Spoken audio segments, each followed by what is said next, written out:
Hello guys, welcome back to my YouTube channel. And आज हम बात करने वाले हैं एक बहुत इंपॉर्टेंट न्यूज़ जो नीट के रिगार्डिंग आ रही है अभी की। नीट यूजी में सीमित हो सकते हैं मौके। मीन्स अब आपके अभी तक तो अनलिमिटेड हमें अपॉर्चुनिटी थी। साल में एक बार एग्ज़ाम होता था और एग्ज़ाम हम दे देते थे और कितने भी अटैम्प्ट हम उसमें दे सकते थे। लेकिन अब क्या होंगे, लिमिटेड अटैम्प्ट हो सकते हैं। ठीक है, यहाँ पे देखने को मिल रहा है कि नीट यूजी में सीमित हो सकते हैं मौके, 4 बार ही दे सकेंगे परीक्षा।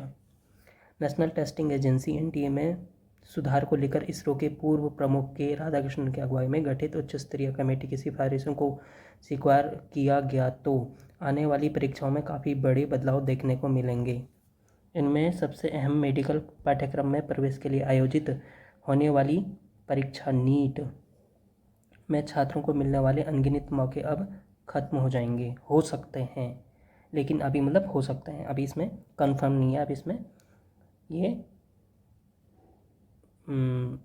उसको क्लियर इन्होंने मेंशन नहीं किया, अब इस पर विचार हो रहा है। इंजीनियरिंग पाठ्यक्रमों में प्रवेश की परीक्षा जेईई मेन की तर्ज पर नीट यूजी के लिए भी अभ्यर्थियों को अब अधिकतम 4 मौके दिया जा सकते हैं। मीन्स अभी ये कंफर्म तो नहीं है, लेकिन इसमें क्या किया जा रहा है, विचार किया जा रहा है। माना जा रहा है कि इससे नीट यूजी से छात्रों की काफ़ी भीड़ कम हो जाएगी। अभी जैसे हमने देखा कि 25 लाख के आसपास बच्चों ने इस बार दिया था और हर साल भीड़ बढ़ती जा रही है। तो उस भीड़ को कम करने के लिए हो सकता है कि इसमें लिमिटेड अटैम्प्ट्स का एक प्रावधान आए, जिसमें कि आपको मैक्सिमम 4 अटैम्प्ट ही मिल पाएँ। ठीक, आगे इसमें देख रहे हैं हम कि इससे नीट यूजी में छात्रों की भीड़ कम हो जाएगी। अभी इस परीक्षा में इस तरह की कोई रोक नहीं होने के चलते छात्र औसतन 7 से 8 बार इसमें शामिल होते हैं। अभी यह परीक्षा वर्ष में सिर्फ एक बार ही होती है, जबकि जेईई मेन वर्ष में 2 बार होती है। छात्रों को इस परीक्षा में बैठने के लिए 3 वर्ष में 6 मौके मिलते हैं, जो कि जेईई है। जेईई में क्या होता है कि साल में 2 बार एग्ज़ाम होता है और एक साल में 2 बार अटैम्प्ट दे सकते हैं, मतलब कुल 6 अटैम्प्ट। 2024 में नीट यूजी में करीब 24 लाख बच्चों ने हिस्सा लिया था। तो एनटीए में सुधार को लेकर गठित उच्च स्तरीय समिति अपनी सिफारिश से पिछले सप्ताह ही सुप्रीम कोर्ट को दे चुकी है। हालांकि अभी इन सिफारिशों को एनटीए ने सार्वजनिक नहीं किया है। सूत्रों के मुताबिक कमेटी ने जो और अहम सिफारिशें की उनमें परीक्षाओं से आउटसोर्सिंग को पूरी तरह से ख़त्म करना भी शामिल है। इसके साथ ही देश भर में परीक्षाओं को कराने के लिए केंद्रीय विद्यालय और नवोदय विद्यालयों को स्थायी परीक्षा केंद्र के रूप में बनाए जाने के लिए भी ये है।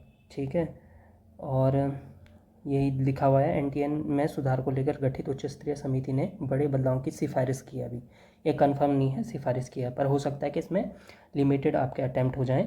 आने वाली जो परीक्षाएं हैं ये स्वीकार हुई तो आउटसोर्सिंग पर लगेगी लगाम। एक तो ये भी हो जाएगा, दूसरा केंद्रीय व नवोदय विद्यालय बनेंगे स्थायी परीक्षा केंद्र भी अब इसमें बनाए जाने की सिफारिश हो रही है। और दूसरा एक इम्पॉर्टेंट यहाँ पे देखने को मिला कि जो अभी एग्ज़ाम क्या होता था, पेन पेपर बेस में होता था, जो नीट है वो पेन पेपर बेस पे होता था। तो इसको अब क्या किया जा रहा है कि हाइब्रिड मोड में भी लाया जा सकता है। ठीक है, हाइब्रिड मोड में आयोजित होंगी परीक्षाएं। प्रश्न पत्र रास्ते में लीक होने से घटनाओं को मिलेगी निजात। मीन्स जो प्रश्न पत्र क्या होते थे, क्योंकि आपके अभी तक तो पेन पेपर बेस पे होता था तो लीक हो जाते थे रास्ते में पेपर, जैसे अभी हमने देखे बहुत बार इस बारी। तो लेकिन अब इसमें ऐसा होगा कि हाइब्रिड मोड में एग्ज़ाम हो सकते हैं। हाइब्रिड मीन्स ये आपका कंप्यूटर बेस्ड एग्ज़ाम आपका हो सकता है। ठीक है, तो इसमें पेपर लीक मामले पे काफ़ी मतलब पेपर लीक होने के चांसेस बहुत कम रहेंगे।